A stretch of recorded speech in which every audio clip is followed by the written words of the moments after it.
आज हम इस वीडियो में बात करने वाले हैं जो डिफरेंट लेबर कोड्स हैं उनके बारे में। Hello everyone, I am advocate Pratibha Kushwaha, a practicing lawyer and the author of the book called The Redesigned You. I am also a certified NLP coach and I have more than 10 years of experience in HR functions.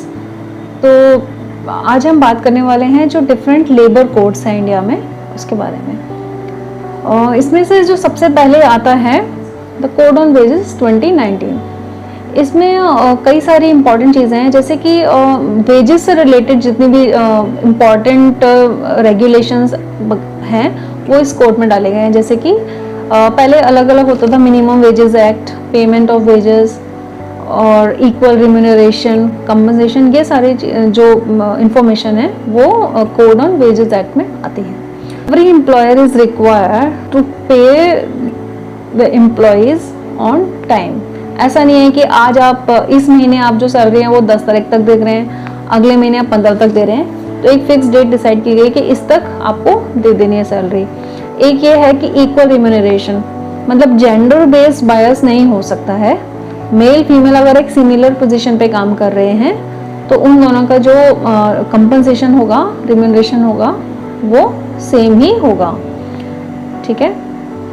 इसके अलावा ये है कि अगर ऐसा कोई नहीं कर रहा है, मतलब कोई एम्प्लॉयर अगर ये प्रोसेस फॉलो नहीं कर रहा है तो उसमें पेनल्टीज भी प्रिस्क्राइब की गई हैं। इसके अलावा जो है कि मिनिमम वेजेस है। मिनिमम वेजेस वो जैसे लास्ट वीडियो में हम लोगों ने डिस्कस किया था कि अलग अलग कैटेगरीज है वर्कमैन की, skilled, semi skilled, highly skilled, clerical staff या फिर एडमिनिस्ट्रेटिव। तो इन सभी की जो मिनिमम वेजेस है वो हर स्टेट के हिसाब से मतलब ए, बी और सी के हिसाब से वो डिफरेंशिएट की गई है। तो उसी के अकॉर्डिंग मतलब उतना मिनिमम वेजेस पे करना ही है, जो कि हर 6 मंथ में रिवाइज होता है, गवर्नमेंट का नोटिफिकेशन भी आता है। तो उसी के बेस पे एम्प्लॉयर्स को वो स्ट्रिक्टली फॉलो करना होता है। अदरवाइज अगर कोई एम्प्लॉयर ये फॉलो नहीं कर रहा है तो it comes under the labour offences. ठीक है। तो इसके रिलेटेड जैसे हमने लास्ट वीडियो में भी देखा कि जो लेबर ट्रिब्यूनल्स है, लेबर कोर्ट्स हैं जो कि स्टेट लेवल पे हैं, ये सब बने हुए हैं जिसमें वर्कमैन जो है उसको जा सकता है, वहाँ पे कंप्लेन की जा सकती है, लेबर ऑफिसर्स भी हैं। अच्छा, तो जो इसके बाद जो हमारा नेक्स्ट जो एक हमारा वेजेस वाला कोड हो गया, another code is code on industrial relation. Industrial relations में क्या आता है, जैसे इंडस्ट्रियल डिस्प्यूट्स हो गए, ट्रेड यूनियंस हो गया, ये सब पहले अलग अलग जो एक्ट थे वो सब यहाँ इसमें डाल दिया गया है, इंडस्ट्रियल रिलेशन कोड। ठीक है। तो इसमें जैसे ट्रेड यूनियंस है, जो भी एक यूनियन लीडर है वो जो वर्कमैन है उनको रिप्रेजेंट करेगा सभी को, या फिर कोई भी अगर डिस्प्यूट्स अराइज होती है तो वो कहाँ पे उसका रिड्रेसल होगा, उसके लिए भी ट्रिब्यूनल्स हैं, आर्बिट्रेशंस हैं, कॉन्सिलेशंस हैं, या फिर लेबर ऑफिसर्स हैं। ये सब जो हैं, ये सब किस तरह से आप प्रोसेस करेंगे, रिट्रेंचमेंट हैं, ले ऑफ्स हैं, ये सारा कुछ इस इंडस्ट्रियल रिलेशन कोड में डिस्कस किया गया है। इसका जो नेक्स्ट आता है code on social security. Social security का मतलब यह है कि जो मिनिमम वेजेस तो पे करना ही है, लेकिन जो सोशल सिक्योरिटी में डाला गया है, जैसे पीएफ, सेंट्रल लॉ है ये, प्रोविडेंट फंड एक्ट, इसके अलावा ईएसआईसी, ग्रेचुटी, बोनस, पीएफ का कंट्रीब्यूशन है, ईएसआई का कंट्रीब्यूशन है, मंथली बेसिस पे जाता है। और जो ग्रेचुटी है वो जैसे ये 5 इयर्स कंप्लीट होते हैं एम्प्लॉय को किसी एम्प्लॉयर के साथ में, तो उसके लिए वो एलिजिबल होता है, तो उसको ग्रेचुटी भी पे करनी होती है। बोनस होता है एक, जैसे पर्टिकुलर 10,000 का स्लैब है, उस हिसाब से बोनस भी पे किया जाता है।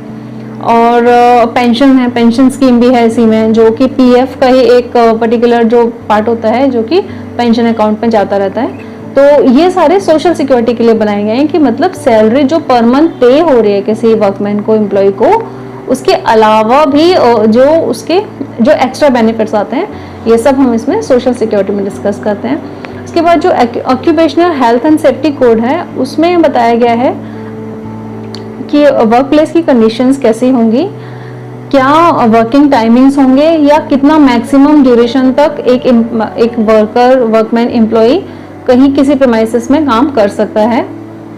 और जब भी कोई फैक्ट्री इस्टेब्लिशमेंट है वहाँ पे जो वर्किंग कंडीशंस है, क्या उसमें हेल्थ और सेफ्टी का ध्यान रखा गया है। जैसे बहुत सारे पीपीज दिए जा रहे हैं, बहुत सारी फैक्ट्री देने ही होते हैं। दिस इज स्टैट्यूटरी कंप्लायंसेस कि जैसे सेफ्टी बेल्ट हैं, सेफ्टी शूज हैं, हेलमेट्स हैं, ग्लासेस हैं, ये सब ना पीपीज के अंदर आते हैं। तो ये सारे safety occupational health and safety code में बताया गया है।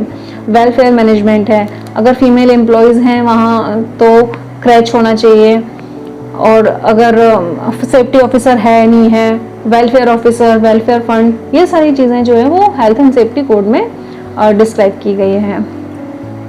तो आज के वीडियो में इतना ही। नेक्स्ट वीडियो में और हम इसके बारे में और डिटेल में डिस्कस करेंगे। Thank you.